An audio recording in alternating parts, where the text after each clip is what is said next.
Cabashitsemwo kabisa ubu mugiye gufungura imboga, mufungure amakaroti, mufungure itomati, mufungure intore, imboga zigezweho zabashwayemo ngaho.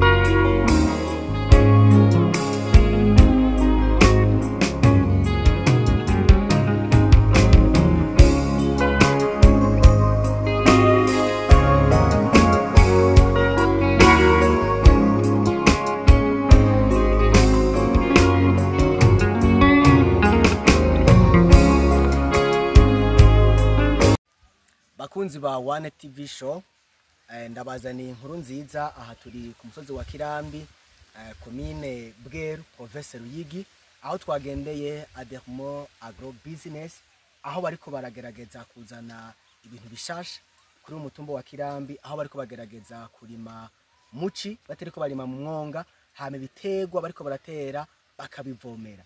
Aho twaciye tugendera engineer ariko arabikurikirana, yitwa Ndayizeye Jean Paul, ari ngaha kugira ngo atwereke atumenyeshe n'ubwo buhinga bariko baragerageza. Muramubona ngaha ko ari mu mirima, ndamusabe aturamutse amace tubandanye n'ikiganiro, atubwire ubuhinga ingene bumeze bwifashe muri Adermo Business. Kazi ndabaramukije kandi ndabahaye ikaze mwebwe muryango wo muri One TV show. Nkuko mwamaze kubyumva, turi nishyira hamwe rya Adermo, nanje nitwa Ndayizeye Jean Paul, akaba ari jewe nkurikirana ibijyanye n'uburimyi n'ubworozi muri no shyira hamwe rya Adermo. Rero murahawe ikaze, murakoze cyane. Nkuko mwamaze kubyumva, twamaze kwishikira kuri uyu musozi. Engineer agira tuyagire ingene ubu burimyi bwo muci uko mwaramaze kuvyumva mu Burundi. Tugerageje imbona kazoza turimwo nuko mu 2040 tuba dufise uburundi bwifashe, mu 2060 tukaba dufise uburundi buteye imbere. Nico gituma nyene cubahiro umukuru w'igihugu cacu Evariste Ndayishimiye yasemereye ko abarundi tubwirizwa guhaguruka tukaja ku kivi, tugakora ku gatasi, tugakora ku rutumba hamwe n'umuci tugakora. Rero Adermo Agro Business baciye baba mbere kuri umusozi wa Kirambi, aho bariko bararima indimiro imusozi bakongera bakazivomera. Monsieur Engineer, ibikorwa byo kuronka amazi muci ubona byoroshe cyane. murakoze cyane. Hama uyu mugambi wo gukora ibikorwa by'imirima muci niba byoroshe, kuko twebwe hano tukorera ku bintu bijyanye n'imboga muci, ariko kandi imboga ni biterwa bikenera amazi menshi, ariko rero twebwe twagize ibakwe yuko tuba dufise amazi hafi. hariho amazi yo kwirobine, ariko kandi hariho n'amazi yo mu mwonga hepfo tuduza dukoresheje imoteri, hariho nayo yandi mazi yo kwirobine aza asanzwe. Rero twari abandi turakora mubona hano kugira ngo turabe yuko ayo mazi bayabyaza umusaruro, kugira ngo n'umuci twicare cyane ngo turere amaboko, ariko tume dukora hama gutyo umusaruro ube mwinshi. Rero hampande yayo yo kwirobine dufise nayo yo mu mwonga niyo dukoresha. Murakoze cyane. Mbega ibyahe biterwa ko mwamaze kuvuga ni imboga, nubuhe bwoko bw'imboga mushyira imbere muri ko murarima ngaha muri Adermo Agro Business? Yego, turabashimiye kandi ku kibazo ciza mubajije mubaje muti mbega mubuhe bwoko bw'imboga murima. Hano muri Adermo turiko turakorera ku kintu c'itomati. Tomati ubwoko butandukanye, hariho ikindi kijanye n'intore, hari intore izo bita ibiringanya n'izindi ntore zisanzwe abantu basanzwe bamenyereye. Hariho ni karoti murazibona hano imbere yacu, na zone twazikoreyeko. Hariho n'ikindi giterwa c'ibitunguru na cone twaragikoreyeko, ariko ntitwibagiye irengarenga, ntitwibagiye isalade, ntitwibagiye beterave. Ni ukuvuga hano hari ubwoko butari buke bw'imboga turiko turakurikirana, kandi turabona yuko biriko biragenda neza. Murakoze cyane. Bantu mwese muriko muradukurikirana kuri One TV show, murumva ko mu Burundi cyane cyane muri komine Bweru. Agasha kashyitse kabisa, ikizungu cyabashyitsemo kabisa. Ubu mugiye gufungura imboga, mufungure amakaroti, mufungure itomati, mufungure intore, imboga zigezweho zabashwayemo ngaha muri komine Bweru. Nibaza ko mwamaze kumva ko ibintu bigiye kuryoha, aho abantu bagiye gufungura neza, ingwara ziva ku gufungura nabi mugiye kuzirukana ngaha aye muri komine Bweru, mbere no muri province yose, mbere no mu gihugu cyose, kubera ko murumva ko Adermo agro business ntiji byorosha, ibaza ni ikintu gishasha gikomeye cyane kitarimo kiboneke kuri uyu musozi. Mbe nibaza ko biriko bikora abarundi bake muri kino gihugu, aho abarundi benshi bazoza kurahura ubwenge.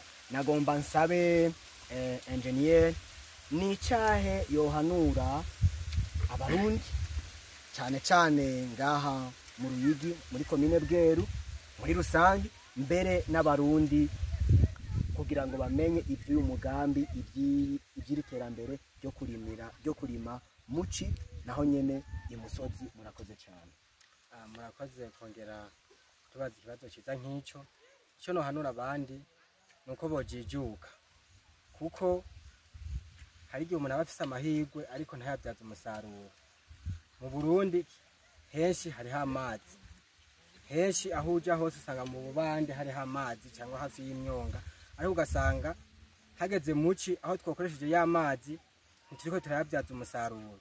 Rero nokebura umuntu wese yoba afise indimo hafi y'umugezi, yuko mu gihe hageze muci atokwicara cyane ngo arira amaboko, yamara yotera ibiterwa abona ashobora kuvomera. Ibintu by'ibyo byose birashoboka, bivana n'umwete wubishizemo. Nibyo ntibyoroshe kuvomera ku mutumba, ariko ugize umwete nkuko tuko turabigerageza birakunda kandi birashoboka.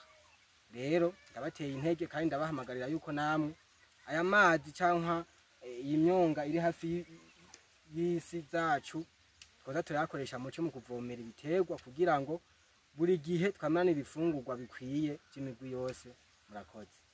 Monsieur Engineer, mugerageze mudutembereze muri uyu murima mwatuzanyemo, mushobore kutwereka ubwoko bw'izi mboga muri ko muragerageza kurima. Turabona ko ngaho imbere yacu hari amakaroti, mwogerageza mukatwereka aha muri uyu murima izindi mboga mufise. Murakoze cyane. Yego, murakoze engineer wo kuri One TV show. Hano twababwiye yuko dukora ibintu by'amakaroti, twababwiye ibitunguru, twababwiye intore. Reka tuze turabereka kimwe kimwe. Hano tuhagaze murabona yuko hari amakaroti, kandi murabona yuko ari karakura, murabona ko yatanguye kubyimba. Murabona yuko ibintu biriko biragenda neza, turiteze yuko tuzobona umusaruro. Hano imbere yacu turabona igiterwa bita beterave. Beterave ni igiterwa cyiza cyane kubera kirongereza amaraso. Igiterwa cyiza cyane naco turagikorera ko. Hano imbere yacu turabona akamerezo, ako no kwita pepiniere mu rundi rurimi rw'igifaransa, karimwo salade, nazo abatari bake barazizi. Twigiwe hano imbere turabona ahandi twateye igiterwa bita perisile. Abatazi perisile iri mu bwoko bumwe ni seleri abarundi benshi barazizi, ariko nizi perisile na zone ziri mu bwoko bw'izo seleri. Murabona uravye no ku mababi yuko bisa. Tubandanije hano haruguru murabona yuko twateye intore. Hano hari intore zera, intore zikundwa ku isoko, zimeze neza. Hano haruguru tuduze hariho za tomati navuga. Izi tomati murabona yuko harimo utuyira, ukuvuga bivana n'ubwoko bwari bwo. Hano hari ubwoko bwa na variete cyangwa ubwoko kwazo, hajya haruguru kwazo, kandi tugasigaza n'amayira kugira ngo umuntu ariko aravomera ronke ahaca, kuko iyo uri kuraca mu murima urashobora kuba uri kurawutsindagira ugasanga imizi nteze ngo itembere neza. Niyo mpamvu dusigaza tuno tuyira kugira umuntu ariko aravomera yoroherwe, ariko arakora n'ibikorwa bigende neza. rero reka twigirwe hajya haruguru naho tubereke ibindi twashoboye kuhakorera. Barundi muriko muradukurikirana mbere n'abanyamahanga, murabona ko Adermo Agro Business ingene basitoka amazi bariko baravomera, murabona ko barimba ikinogo. Ni ibintu bisanzwe cyane, umurundi wese canke umurundi kazi, umuntu wese wo ngaha mu Kirambi ushobora kubikora, canke umuntu w'imuyinga, umuntu wo mu Rutana yo bikora, agashobora kwimba ikinogo kugira ngo ashobore gushiramwo ihema akavomeramwo amazi kugira ngo ayabike neza, hama ashobore kuvomera imirima yiwe vyoroshe. Urabona ko ibintu Burundi wese ashobora kugira gute gukora. Murakoze cyane. Aha rero tukaba tugeze, agiye kutwereka ibitunguru aho biri. Murabona ko ni umurima mwiza cyane. Natubwire Monsieur Engineer kungene bimeze, ingene ariko arabikora, ingene arabitunganya. Murabona ko ari umurima usa neza, bariko baravomera, bariko bashiramo ingufu nyinshi mu kuvomera bakoresheje amazi. Murabibona namwe ingene biriko biragenda. Kaze Monsieur Engineer. Murakoze. Nkuko mubibona imbere yacu, murabona ko no murima w'ibitunguru atacubaye, kandi murabona yuko nubwo ari ku musozi turagerageza haguma habomvye. Tuvomera amasaha agiye yo ku mugoroba kugira ngo amazi anyengetere, amara ijoro ryose anyengetera. Rero ni bino bitunguru twateye, kandi murabona ko ataco bibaye nkuko namwe byo mubibona. Ubwo aho haruguru murabona nahone hariho intore, murabona ko na zone ataco zibaye, zimeze neza. Turagerageza tukavomera nkuko babiberetse hajya hepfo. Murabona tukegeranya amazi dukoresheje irya hema, hama rero ku mugoroba yagwiriye tugaheza tukavomera. Hano haruguru naho twabwiye yuko dukora ibindi bita ibiringanya cyangwa aubergine violette, dukoresheje ururimi rw'inyamahanga rw'igifaransa. Izi na zone murabona ko nazo natwe zibaye zisa neza nkuko ariko baratuvomera. Uvomeye ku mugoroba amazi araheza akanyengetera, zigaheza zikamererwa neza. Yego murakoze cyane Barundi. Nkuko mwamaze kubibona, cyane cyane abantu bo ngaha mu Kirambi mu Ruyigi, murabona ko iterambere ryadushwayemwo. Nibaza ko ibisanzwe bisigaye ngaha mu karere, abantu bose bagiye kubirima, abantu bose bakaza kurahura ubumenyi ngaha muri Adermo Agro Business, bakabona ingene umuntu ashobora kurima muci akavomera bikagenda neza. Nibaza ko bibona ko bariko bakoresha utudobo bariko baravomera. Murabona ko amazi ari stoke hariya, murabona ahantu himbye ihema nk'iryo twaberetse hajya hepfo gatoyi.